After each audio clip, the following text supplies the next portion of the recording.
So it is time for another What is Japan saying about blah blah blah blah blah blah. And today's general theme is...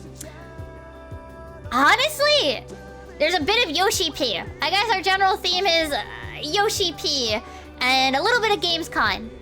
We'll be looking at aggregate sites. What aggregate sites such as Umadori and FF14 Sokuho, mostly Umadori, I almost exclusively use Umadori, have gathered across the Japanese player base this week. These sites can gather things from official sources, Twitter, and most often 5chan. So do keep in mind, some things could be pretty exaggerated. This week, we're gonna start with... this is on the earlier side. This is on the earlier side of the week, before Gamescom. People talking about... does Aaronville not like his real name, so to speak? So we start with 20 here saying, so does Aaronville hate being called his real name or something? And we use this one screen cap where he's saying, you know, don't call me that. 22 responding, maybe it's like a feminine name or something, since Vieira's gender is unknown until they hit puberty. 71 saying, well, if that's the setup, the situation in the universe, then wouldn't it be really weird for it wouldn't really be weird for a boy to have a girly name though, right? 24 saying, it's more like being called your childhood nickname. And it's 29. It's because it's a lame name. I don't know. I thought they'd address it when his mother showed up in person, but they just kind of ignored it. Wild. And 33 saying, I guess they'll bring up him disliking his name in the patched MSQ, but since they skipped over it in the 7.0, they really have to, like, knock it out of the park story-wise. Of course, there's also the fear they'll just do nothing with it. And that's what it ends. They kind of did just brush over it, but there was a lot of other stuff going on, so I wonder if we will see something go on with Aaronville's birth name and the like. He definitely did seem to not like being called it, but more to me, it definitely... I think it's funny, they're like, well, is it girly? I don't think that's... I don't think that's it. I don't think that's it. So yeah, I wonder if they will address it. There was honestly that, and the talk about, what's his face? Kona not liking the Hetsaru way of life. I was a little surprised that they didn't, like, touch on it at all. They brought it up and then just were like, yep, that's there. That's there. So hopefully they perhaps have it in the patch stories. I mean, it wouldn't even be that weird if we go back in the future, as, I mean, remember, the Warriors of Darkness was handled quite literally years afterwards. They gave us the plot thread and just went, yeah, okay, that's it. And you're like, huh? Huh? That's it? Huh?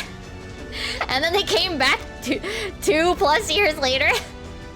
So who knows? Maybe it'll come back later. A bit on the more serious side though. On August 20th, Japanese voice actress Atsuko Tanaka, who voices Merylweb in the Japanese version of the game, has passed away due to an illness, which is very unfortunate. She was only 61. Her partner posted a kind of comment on the matter.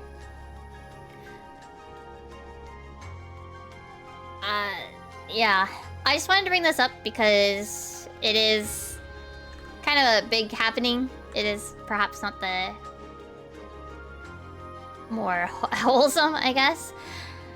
At least on the upside, Merylweb's role is much smaller nowadays, but I guess we'll see how she's included or not in the story as we go forward. Yeah, she was in a lot of different roles. I mean, she was very prolific, at least on the day of, a lot of different Japanese official Twitter accounts for various games, various games, anime, and even like voice drama series and stuff posted their condolences as well. I wanted to just bring this one up because I didn't want to, like, not mention it because it's a pretty big happening. But, yeah.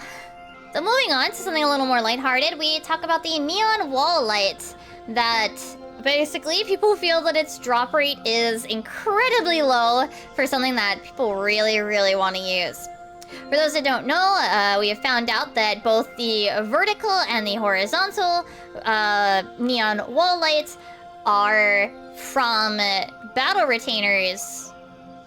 I don't know what number. Is it 31? Battle retainer, the longer venture, the 18-hour venture, level 31. So XXXI, I believe. I think it's the highest level one right now. And pretty much, at least as far as Japan goes, I don't know if they checked other servers. They go for about 2... Wait, is this 2 to 3 mil? Yeah, this is 2 to 3 mil gil per item. And also realize how small they are, right? They're really small. Similarly, there's also the stone partition. I forget what it's called in English. Is also from battle retainers. The commentary going on that the neon lights are too rare and expensive for what they are. Someone's saying, well, I heard that they're from retainer ventures, battle retainer ventures, but eye level probably matters, so just being an AF gear might not be enough for something, even though it's enough to do the venture itself. Someone's saying, I haven't seen it drop at all. This one, everyone send your battle retainers out! This comment continuing, they look like items people would use all over the place, but putting them in battle retainers just kind of kills it. No one's using them. I think it's this one. Yeah. I'm dying to use them, but there's so few of them. Which is unfortunate. I mean, the thing is, of course, eventually they'll be added to the quick retainers pool, or sorry, quick ventures pool. And they're probably already part of it, though. Drop rate is probably really low. Eventually it'll become far more common. People will just keep sending out their retainers, and we'll see more of them in circulation. I guess if you have a level 100 battle retainer and don't know what to do with them, send them out on the highest level 18-hour venture and make some money. Try to get these if you don't want to use them. Hopefully more will end up in circulation. I'm sure that a lot of these items,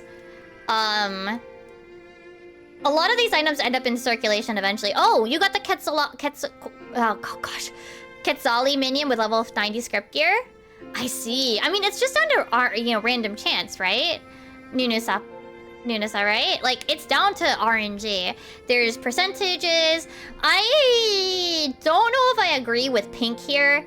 The idea that the gear is necessarily going to make that much of an impact. I don't think it's weird to have it make an impact. At the very least, it impacts the quick ventures percentages, right? It definitely impacts quick ventures, but I don't know about the other ones. It might, but it's probably such a minuscule chance, and it's just a matter of, do you roll the right number you need or not?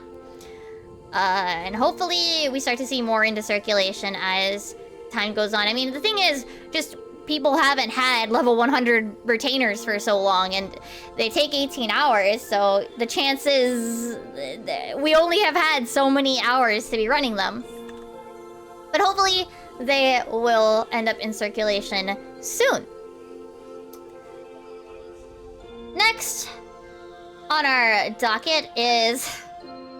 this one's funny to me anyway. One of your friends got the Quetzal minions and really well. No. The Quetzal... see, the other thing with the Quetzal minion is that it's Fisher. And the thing is, Nason, is that Fisher minions, especially level cap Fisher retainer venture minions, are super rare. Because, unfortunately, there's not a lot of reasons to have a Fisher retainer. Unless you really want to make money and get like the rare minions. Eventually those minions get added into the general quick ventures pool, so it becomes more common. But the thing is that not a lot of people bother getting a level 1 a max level Fisher retainer because you barely need Fisher retainers. You only sometimes need regular fish gathered for raid food, and it's very rare. Like, I don't use any fish this tier. I don't think anybody uses I don't think anybody's food. I could be wrong, but I don't think anybody's current food for the tier uses fish. Fish retainers can make big cash, but only if you're getting like the minion or the exclusives to Fisher Retainer Ventures rolls, which you just have to get really lucky. Generally, they're not worth a lot. But generally, you're not going to be making a lot of money, but when you do get lucky, you will make a boatload of money in one chunk. And it's just a matter of getting lucky. That's Fisher retainers are high risk, high reward, I guess you could say. You don't know what else to do with this retainer, but when you get that reward, it's a very big reward. But yeah, it will eventually get added into regular quick ventures, and other things and other methods of getting it. So eventually its price will go down. But if you have a Fisher retainer at level cap, you can easily make a decent amount of money when it's at level cap if you get the Fisher retainer only items. So anyway, back to our next topic. A major term in non-Japanese players is to call the big tank hit a tank buster. However, in Japan, and I'm gonna do two ways about it. They call it, of course, tanku kyou kougeki, or big hit on tank. Anyway, if you say tank buster, the Tanku Kyou Kougeki Brigade police are gonna come at you. So we've got 252 here saying, so in M3S, is it really easier for healers if both main tank and off tank take the tank buster? I think that they say the 123rd time, but I don't know which one they mean, to be fair. So 253 is like, if you write tank buster, the tank big attack police are gonna come and get you. What do you mean tank buster? Is this some Kinnikuman attack? Says 257. 268 goes, I watched some foreign streamers and they call it tank buster. So is it like third-party tool users, parentheses derogatory, who use that phrase? I'll get back to that. 273 says tank buster is official terminology. 282 responding, well, that's what you think. E-players in their guides say tank buster. 12 saying, I mean, it's just a different term. It's like Japanese using W and English speakers saying lol. Or even Japanese players saying kusa and English speakers saying kek. This is one I wish, I forgot to do it today. 50 saying, if I heard a foreign streamer say Tanku Kyou Kougeki, I'd be shocked. I wanted to do that as a bit today and I forgot. 20 saying, for tanks, it's more like a burst buster. It always happens to your burst and f***s it up. You know? Yeah. Yeah. Now this one, oh sweet, sweet number 21. I play on an A, and I've seen people say provoke when a tank buster goes out, but never tank buster. However, provoke is the name of the skill, so I think it's tank buster that's used in videos and such. I'll come back to this one too. 23 responds to 21 saying, a friend of mine from the Netherlands says it's tank buster though? 25 saying, oh, personally, I think a shorter term would be better, like TB or something. Come on, if you lived in Elemental, you'd know this. Oh, maybe we should call it, I mean, Kyou Kougeki is kind of annoying to say. Maybe we should say Tanbus? And this person, 40, saying, it's weird to call it a tank buster though, because tanks will live. It's more like everyone but tank buster, you know? Which that one I like too. So, okay, jumping back to the two things I wanted to say. First, this person, 268, saying, I've watched foreign streamers and they call it a tank buster. So is it third-party tool users derogatory who use that phrase? Apparently, some Japanese players have gotten it into their head that every foreign player uses third-party tools. And they use this term tsura, as in tooler, essentially to like say like third-party tools derogatory. Third-party tools derogatory. So they think, well, all these foreign streamers and whatever, all of them definitely use third-party tools and cheat in all of this. So if they say tank buster, then it's only the people that use third-party tools that call it tank buster. Ah, Japan, Japan, Japan. Or rather, I should say 5chan, 5chan, 5chan. Ah, and my other favorite comments, of course, being Brown here, number 21. Thinking that we call tank busters provoke because someone in chat uses the auto-translate provoke to tell the other tank to take it off of them. Sweet, sweet number 21, that's not what they meant. They're telling the other tank to use provoke so they don't die.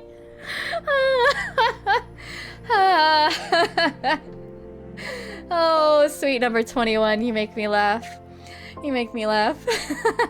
I do really wish I'd remembered 15's idea of, you know, I'd really be shocked if a foreigner player said Tanku Kyo Kogeki instead of Tank Buster. I definitely really wish I had been able to do that today, but I completely forgot. I completely forgot to say Tanku Kyo Kogeki during raid. Moving on. Again, on the little bit more serious side, I suppose. Recently, we have to do some setup here.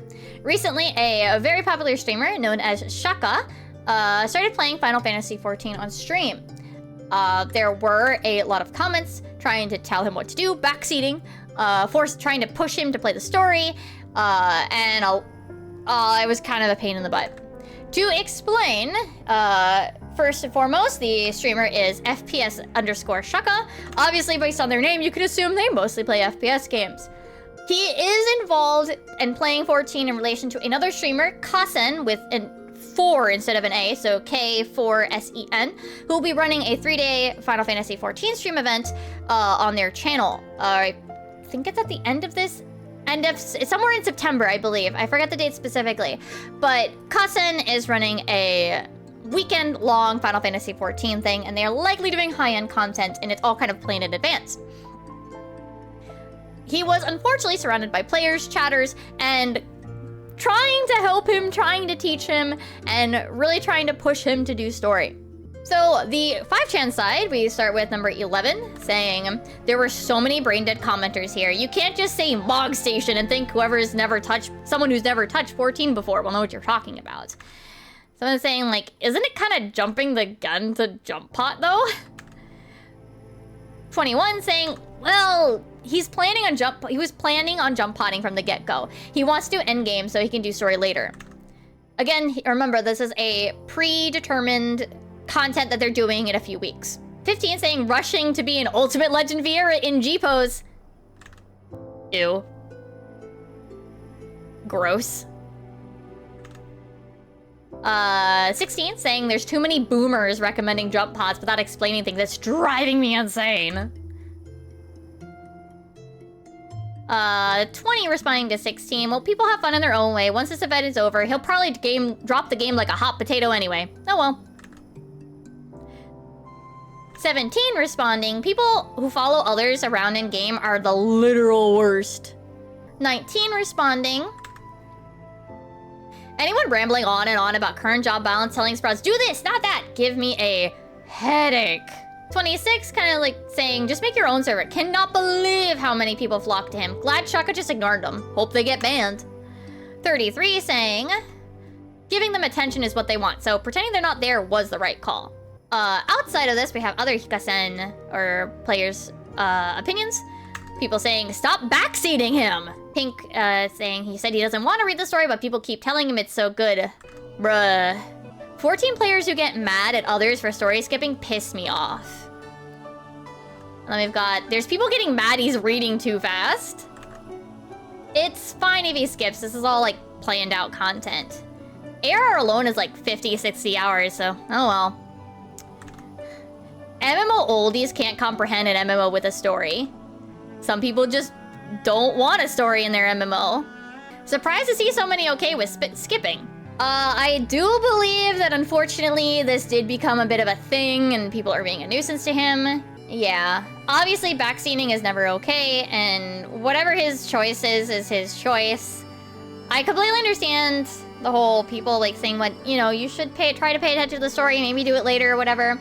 I think anytime a major streamer, a big streamer starts playing an MMO in particular, you're gonna see this sort of thing happen.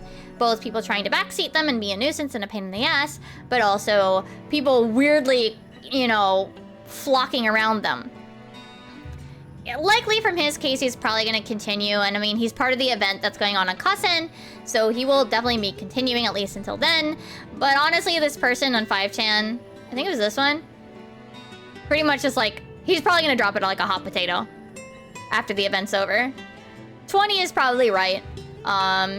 He's probably gonna drop it considering he's an FPS main, and no matter what, like, it's unlikely that he will continue. I think that's fair to say. I can agree that taking the jump potion right off the bat is that's a bit jumping the gun, but I mean, he has plans specifically to do a specific event, and he has to be at a certain level by a specific date. So it is what it is. It's unfortunate that this is just gonna happen with any sort of big streamer that starts to play Final Fantasy XIV for the first time, and the like. And yeah, this is actually one of their, I think you guys can see it. It is one of their most popular articles right now. I do think it'll be, at least in my opinion, I think it's hard having the game grab you if you skip a lot, especially story-wise. But that's just my opinion as somebody who is a major story gamer.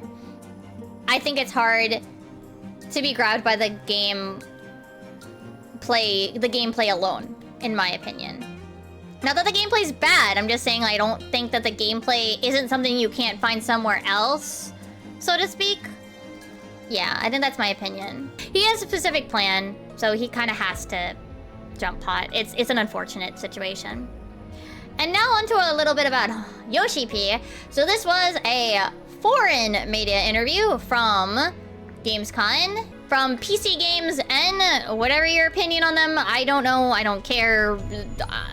I am just gonna give some broad strokes of what they talked about here. Their interview with YoshiP essentially summarized that YoshiP doesn't like Honeybee. YoshiP does not like Honeybee. Not in terms of mechanics, but in terms of character, Honeybee Lovely is not really to my Honeybee Lovely is not really to my liking. Sorry. That he doesn't like the people that do the little cute little heart thing and that sort of stuff. He mostly just says he likes the Give It All track, and he particularly likes Brute Bomber of Power Experience. But he does think that it is ultimately a good raid tier overall. They end up talking about Wook Evu's comedic act, and he knew that there were people like him and those would hate him. I'm sure there are people that think, oh man, that guy's so persistent. But of course, our staff just try to create characters that will be loved by everyone. But of course, if our staff tries to create characters that we love by everyone, it just ends up that they're almost like a template character. They do say that you can't please all the people all the time. After all, truly memorable characters tend to be the bold ones. And he says, when I looked at the characters, I did adjust them, but I adjusted them in a positive light. So I think we ended up with really fun characters, Yoshida remarks. And of course, then we talk about Bokuljaja. Bokuljaja has a huge following. It's a mystery to me why he became so popular, Yoshida laughs. He was a character that when I first gave feedback, there was a lot of provided in terms of adjustments. In the first half, he's a typical bad guy, and he says a lot of things that are not very nice. But he changes through the second half of the story. And as a result of it, it became a situation where Bokuljaja just became popular. So generally, he's baffled by Bokuljaja's popularity. I think at least from what we could get from this, I think he had an understanding that Honeybee would be popular, but he doesn't like Honeybee. And Wook Evu, he expected a half and half situation. So what follows here is a translated version with screen caps that don't include filters on them. Lamau. Moving on. But anyway, beyond that, I dug through the comments this time. Chat. Our number one we've got is line emoji. 2, line emoji. Don't forget about me! 4 is saying, the only hottie is Kona, but he's got a sister complex, so female players don't really care for him. 10 here saying, of course, if our staff just try to create characters that will be loved by everyone, it just ends up that they're almost like a template character.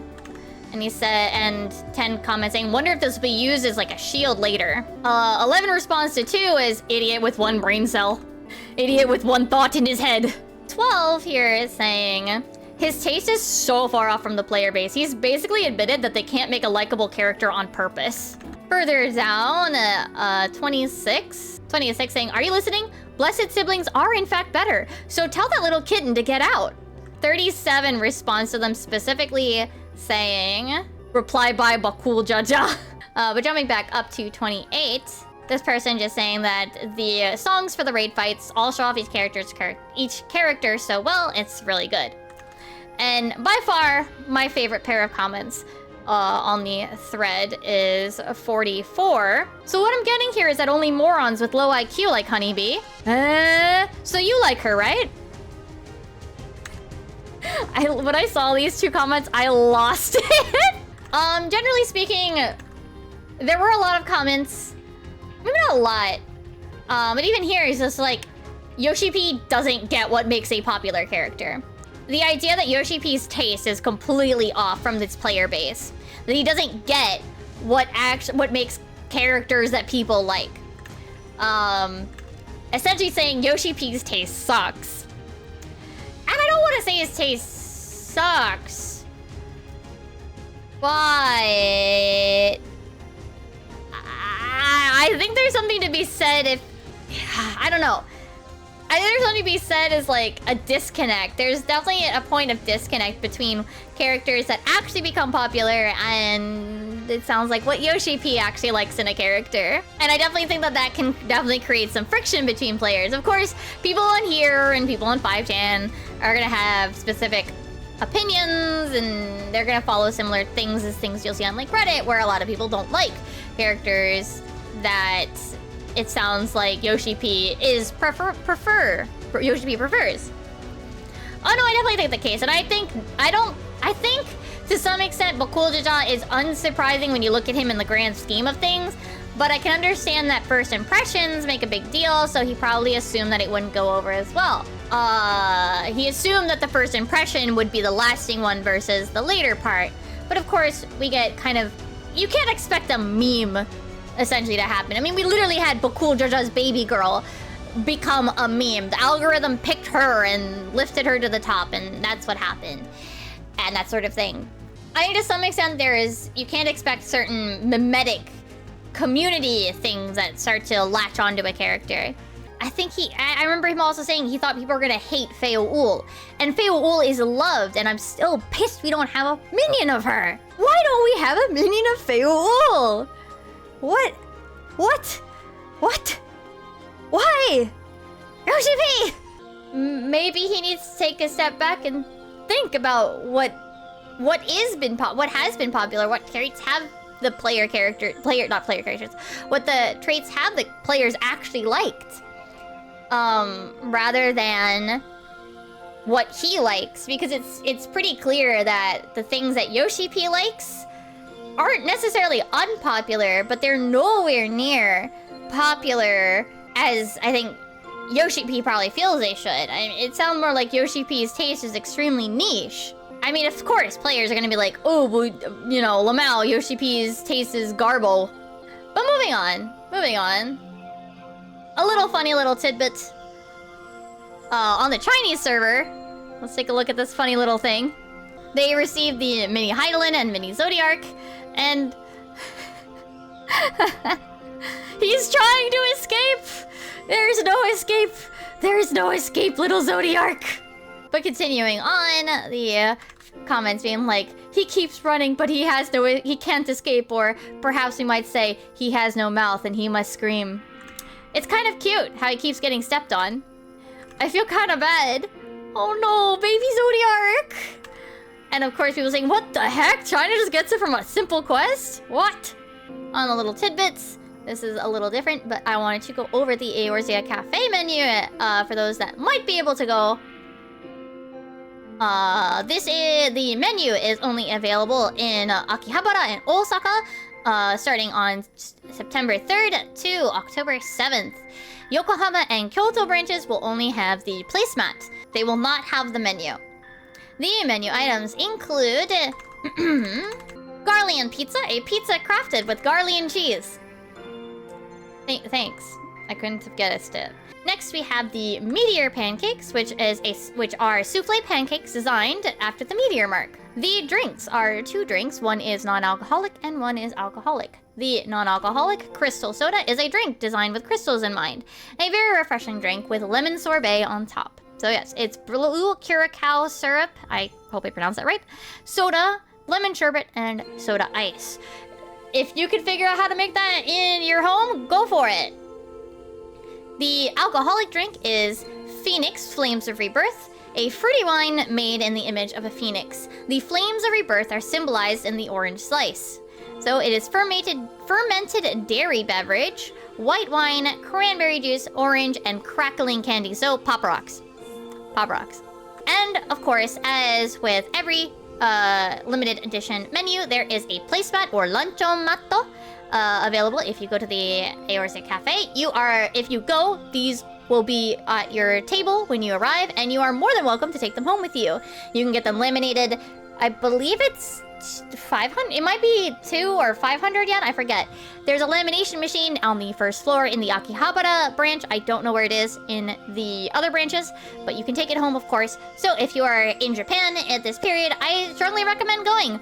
I think if I were to go, I'd definitely try the meteor pancakes and the crystal soda, as I don't drink alcoholic drinks. But they both look lovely.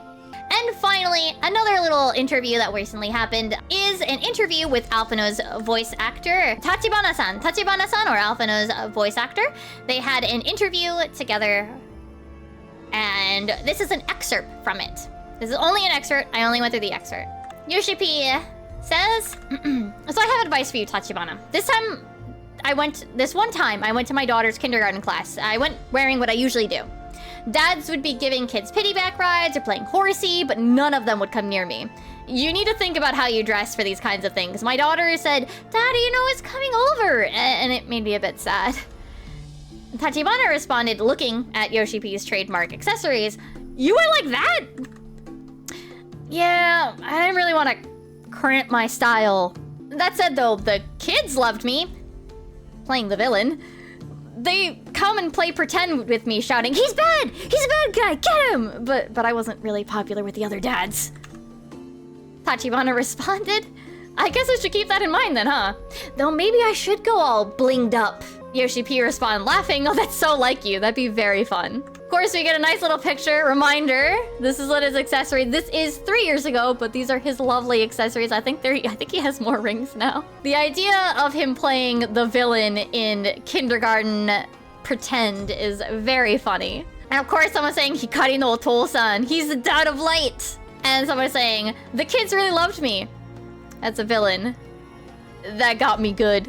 So, I suppose going in with a very notable outfits. Not popular with the dads, but very popular with the kids. That said, that will end this week of What is Japan Saying About? I suppose this week is What is Japan Saying About YoshiP? What is Japan saying about YoshiP's taste? Please hit the like button if you liked the video. Hit the subscribe button if you want to see more. Maybe hit the bell if you want to know when I upload more videos. I record these live, usually on Sundays. This week was an abnormality. I promise it will be on Sundays from in the future. And I would appreciate if you came by. I stream both on Twitch and YouTube. And you can check out the waiting rooms on YouTube as well. I also post animated shorts every Wednesday. And I hope to see you guys here at the live stream. And with that, for the YouTube video, Oyasumi, bye bye, YouTube video gang. Nailed it. Again.